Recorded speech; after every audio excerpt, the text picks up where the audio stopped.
This is JR, the TechSpat OTG, and today we're going to talk about white balance on your camera. There's really three things that you need to have right before you start shooting that will really improve your chances at having a good experience when you start your creative process of filming your YouTube video or whatever you're going to do. And white balance is one of those three. The other two are exposure and audio, and we'll talk about those more later in another video. But white balance is really simple. It's telling the sensor in your camera what white is. And usually it's going to want to know what the white looks like under the lighting that you provided or that you're using at the time. If you're outside, it's going to be daylight. If you're inside, it could be from lamps in the house. It could be from a ceiling light. It can be artificial light in the studio. But the main thing is that the white needs to be reflecting that light, the light that's falling on the subject. If it's doing that, you'll get a good white balance. If it's not, then you may have to try to correct it in post, and that's never easy. So today we'll talk about the tools that you need to set your white balance, and basically this is it. Also, you can find little portable things that you can carry around your neck. These are handy too. If you don't have a sheet of paper handy and you have one of these, you can get a good white balance off these. They're a little glossier than I like, whereas a piece of paper is more dull, and I think it gives you a better white balance reading. But these will work too. I think these are real cheap. I think I bought this on online for less than a couple of bucks, and it came with a strap so you can wear it around. The other thing that comes in handy for doing your white balance is a color card. You have your white here, and you can take your reading off it. You can see the results of your white balance by looking at the colors in the bottom and comparing them to your results. That's another good tool. That's by DGK Color. That's the card. It's a nice card. It's matte finish, so you don't get extra reflections off of it and things like that. It's a good little card, and I don't remember exactly what I paid for it, but it definitely didn't break the bank.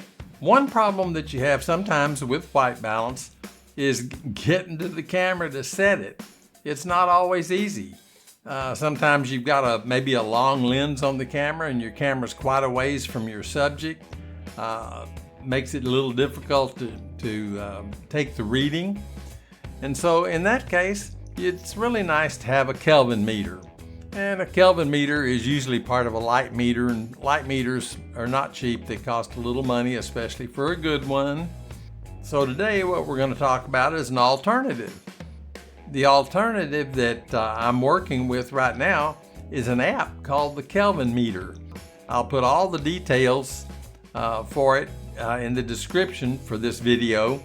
I'll have the links to the application for your Android and Apple, and the pricing and everything is on the App Store, so you'll be able to see what it costs. The one thing that's nice, they give you a free trial so you can test it out, and then after that there's several options for using it. You can use it on a subscription basis, or you can buy it for a lifetime. Either way you go, it's a pretty good deal, and it's a really accurate little meter. Not only is it accurate, it's inexpensive. You won't pay near what any kind of meter costs, and I think you'll find the results are more than acceptable. I've been testing it with some shots that I'm doing around here, some outside, some inside. Right now I'm using it to adjust the white balance on this video that I'm shooting with an Osmo Pocket 1. The colors look good, and it seems to give me a good accurate color reading on skin tones, and to me that's really important, that the skin tones do look good. Of course, I wish I had some younger skin tones. I don't have that exactly, so what I get is what I get. I get the Kelvin reading for old guy. I think I'm not sure what that number is, but I'm sure the meter can adjust for it.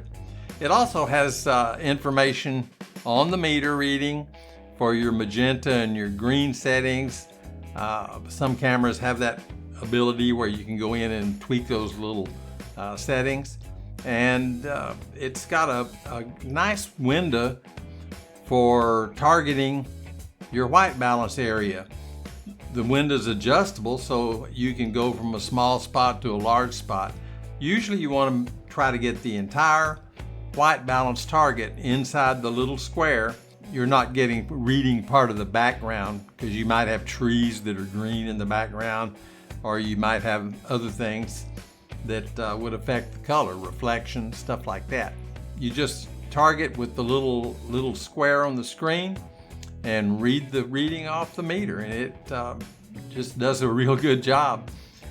I compared it with the reading I was getting from the cameras, and it's pretty close on my Sony cameras, and it's pretty close on my DJI cameras. I have another little camera that I use sometimes, and it was off maybe 200 degrees Kelvin.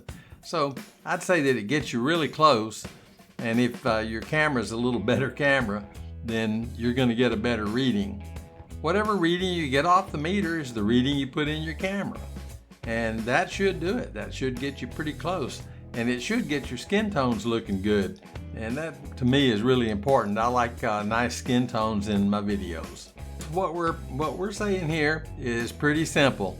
To make a good video and have good color out of the camera, you need to have your white balance set right.